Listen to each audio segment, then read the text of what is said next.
they've made almost all the connections. Walked it with the engineers the other day.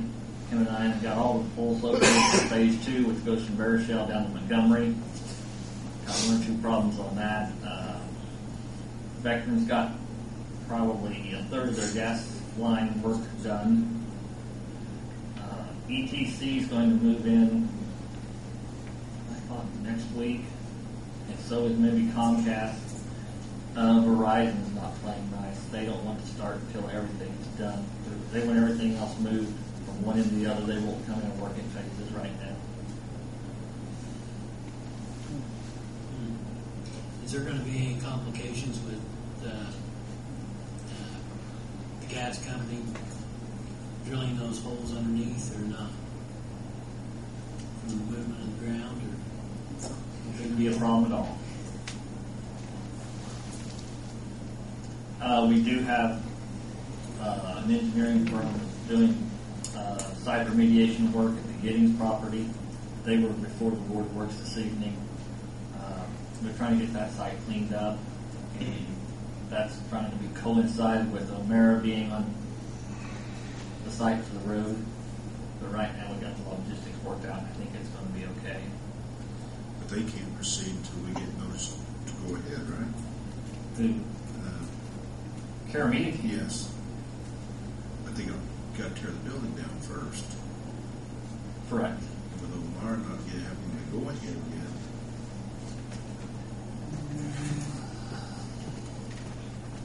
I've been to the meetings, I've not been fully involved. My understanding is O'Mara is willing to let the contractor that has the low bid for the remediation work, they're willing to pay them whatever their bid was for the building demolition, so that contractor will do it and O'Mara won't.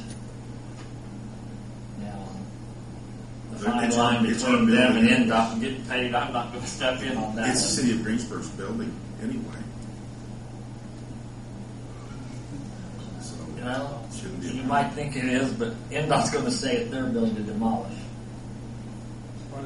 Because it's part of the contract. The demolition structure is part of the contract.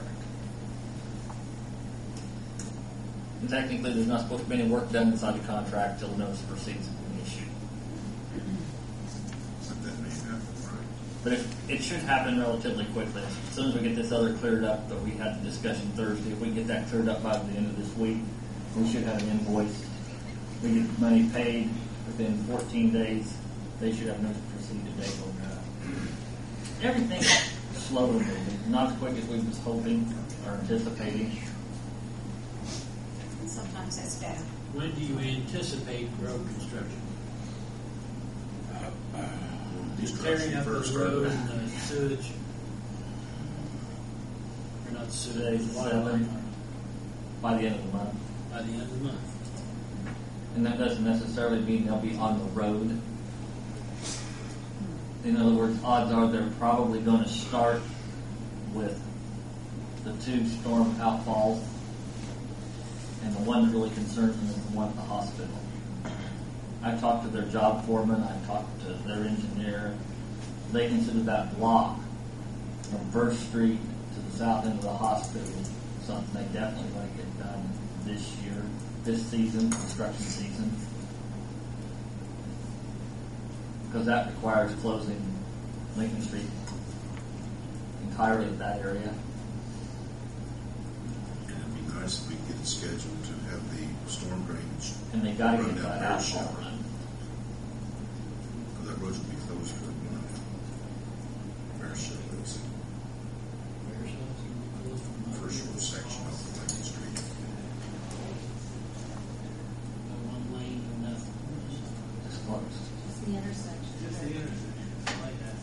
You know, Do what? they actually just closing from Lincoln Street approximately 1 block east. So how are you going to maneuver traffic around that? Freeland Road. Just Freeland through Road. Kessing or? Freeland Road or Montgomery Road. Freeland Would Road. be the preferred route. Semi-traffic will have to take Freeland Road. Vehicular traffic, Montgomery Road or Freeland Road, either one. Most of your semi-traffic takes Freeland anyway. Yeah. If that's night, Unless- if that's night work, There'll be night work, correct? Or no? No, not on this. This is daily work. We got all those residents over in Cassie. And there will be an increase in traffic through there. I mean, it's inevitable. It'd be temporary. Unfortunately, it's a public street. It's a public street. It's not closed. Anyone's allowed to drive through it.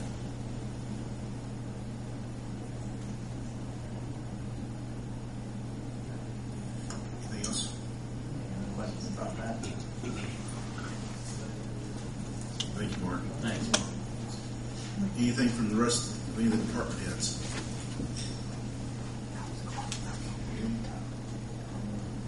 Go to mayor's issues. And let's more information for the council here. Council. Citations written by the city police department. They've written them in vain a lot of times. They're ignored. People don't pay their citations. What would be your recommendation, Tim?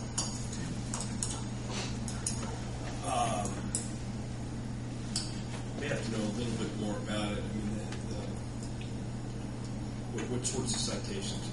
Anything from parking tickets to parking dollars? You can just file.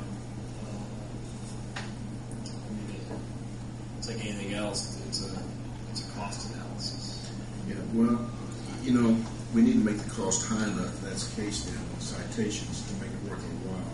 Because police, I know, always give verbal warnings. They don't give citations until they're forced into it, where it's a have-to case. And then if they're going to ignore the police department, we might as well throw the book away, not write anything. And that's not right. They're here to protect and serve the public. Nuisance laws, that's the main thing, nuisance. And if they don't have a little bit of bite in those citations, there's no need to write them. Just let people do whatever they feel like, We have the laws, but we don't enforce them. And they're trying to enforce them when they have to be enforced. They work with the public, they explain everything to them, and finally they have to write a citation. Then the citation is so small, it's not worth the city's while and expense to go after the citation. So my recommendation is make the citation bite a little bit.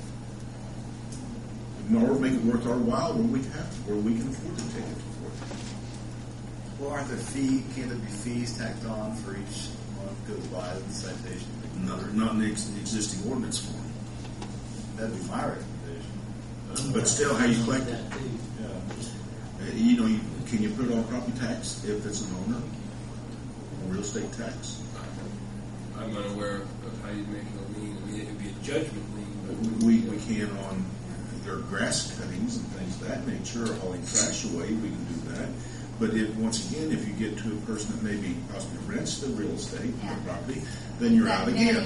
We've got many renters that, so we're doing good. The police don't like to write those citations. I don't like to see them written. They're only written in necessity, in case of necessity.